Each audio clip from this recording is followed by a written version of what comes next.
एक गांव में प्रीति और मनिका नाम की दो बहनें रहती थी। वो दोनों बहनें अपने माँ मेनका देवी के साथ एक छोटे से घर में रहती थी।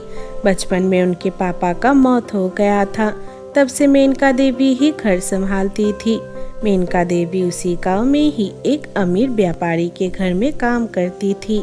उनकी मालकिन माया देवी और उनकी बेटी कृतिका बहुत ही घमंडी और चालाक किस्म के लोग थे। इसीलिए वो लोग कभी भी मेनका देवी को मदद नहीं किया करते थे। ऐसे ही एक दिन मेनका काम करने के बाद माया देवी के पास गई और जाके उनसे कही, मालकिन, मुझे आपसे कुछ कहना है। क्या अगले महीने से मेरी तनख्वाह थोड़ा बढ़ा सकती है? इतने से पैसों से घर चलाना बहुत मुश्किल हो गया है। अगर तुझे इतने पैसों में काम नहीं करना है तो तू काम छोड़ के चली जा, मैं किसी और को ढूंढ लूंगी। मालकिन, आप मुझे ऐसे मत कहिए। आप मुझे जितने पैसे देंगे उतने पैसों से ही मैं अपना घर चला लूंगी। लेकिन घर में मालकिन मेरी दो बेटियां हैं। ये सुन के कृतिका वहाँ पे आ गई और आके वो मेनका से कही, ठीक है, ज्यादा नाटक करने की जरूरत नहीं है। तुम्हारे दोनों लड़कियां मेरे साथ ही स्कूल में पढ़ती है। उनको पढ़ा के क्या करोगी? उससे अच्छा तुम उनसे भी काम करवाओ। ये सुन के मेनका बहुत दुखी हो गई और उनके आँखों में आंसू आ गए। तब उसकी मालकिन उसे कही, ठीक है, ये सब नाटक करने की जरूरत नहीं है। हमारे घर में जो झूठे खाने बच जाते हैं वो तो लेके जाना। उस दिन से मेनका उनकी दोनों बेटियों के लिए माया देवी के घर पे बचे हुए खाने लेके अपने घर लेके जाती थी। उनकी दोनों बेटियां वही खाना खा के खुश रहते थे। ऐसे ही कुछ दिन निकल गए। एक दिन जब स्कूल में रिजल्ट निकला तब प्रीति और मनिका स्कूल में फर्स्ट और सेकंड आई। तब वो दोनों आपस में बातें करने लगे। मनिका, चल अभी घर चलते हैं और जाके माँ को सब कुछ बताते हैं। हम दोनों क्लास में फर्स्ट और सेकंड आए हैं। देखना, माँ सुन के खुशी से पागल हो जाएंगी। हाँ, तू सही कह रही है। चल अभी जाके माँ को बताते हैं। मुझसे और रहा नहीं जा रहा है। ये कह के वो दोनों बहनें स्कूल से घर जाने लगे। लेकिन तब कृतिका और उसके एक सहेली ने उन दोनों का रास्ता रोक लिया, क्योंकि कृतिका उस बार एग्जाम में फेल हो गई और उसको उन दोनों के ऊपर बहुत गुस्सा आ रहा था। कृतिका ने उन दोनों बहनों से कही, रुको तुम दोनों अपने माँ से कह देना कि वो आज से हमारे घर में काम करने ना आए। और उन्हें ये मत कहना कि मैंने ऐसा किया है। अगर मेरी माँ को पता चला कि तुम दोनों के अच्छे नंबर आए हैं और मैं फेल हो गई हूँ तो मैं तुम दोनों को जान से मार डालूंगी। तुम हमें ऐसे क्यों कह रही हो? हमने बहुत मेहनत करके पढ़ाई किया है, इसलिए हमारे अच्छे नंबर आए हैं। अगर तुम भी अच्छे से पढ़ाई करते तो तुम फेल नहीं होते।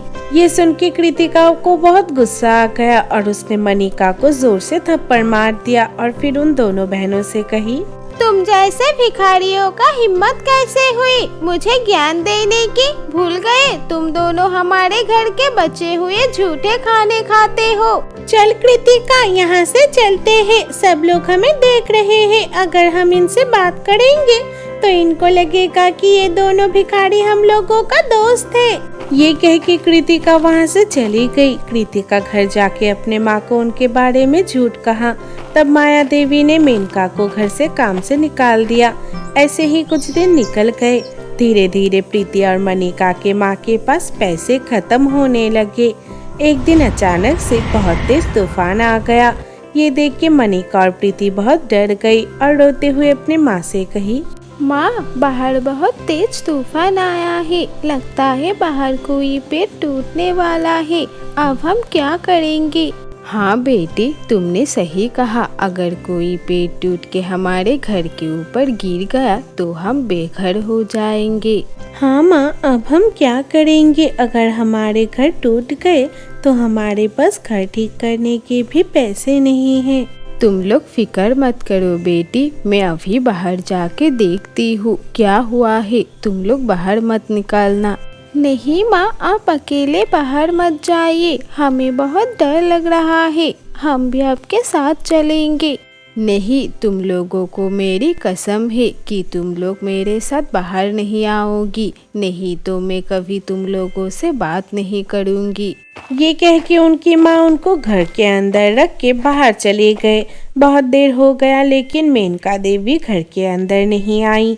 ये देख के वो दोनों बहन बहुत चिंतित हो गए और वो अपने माँ को देखने बाहर गए।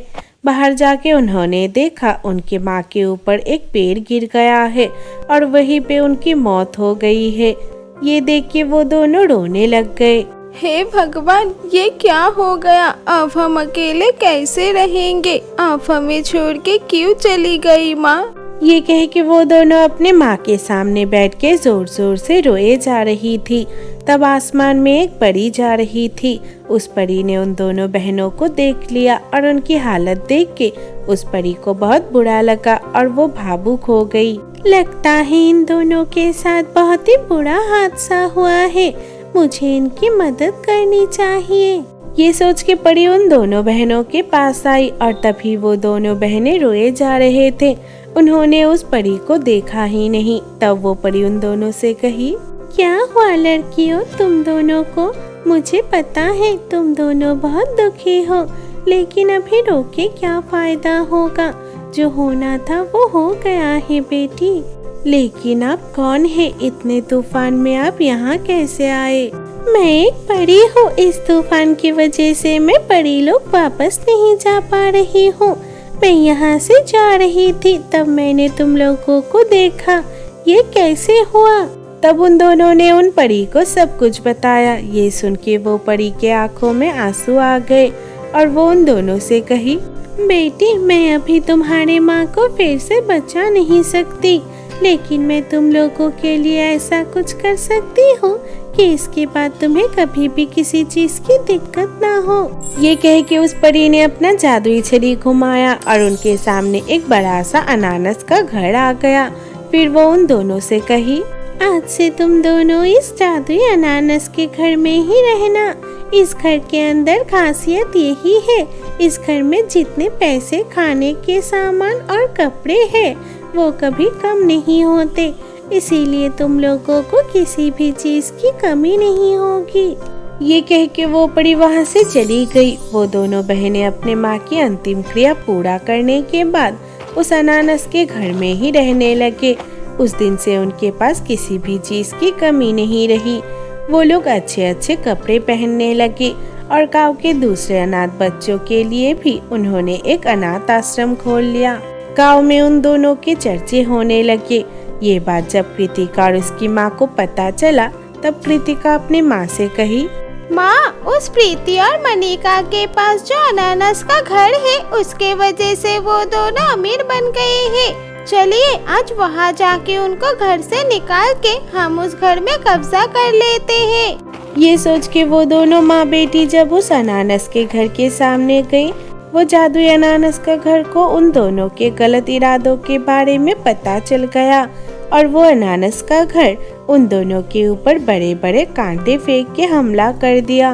वो दोनों उन कांटों के वजह से जख्मी हो गए और कैसे ना कैसे जान बचा के वहाँ से भाग गए। उस दिन के बाद से वो दोनों कभी प्रीति और मनिका के पास नहीं गए और वो दोनों उस जादुई अनानस के घर में खुश रहने लगे।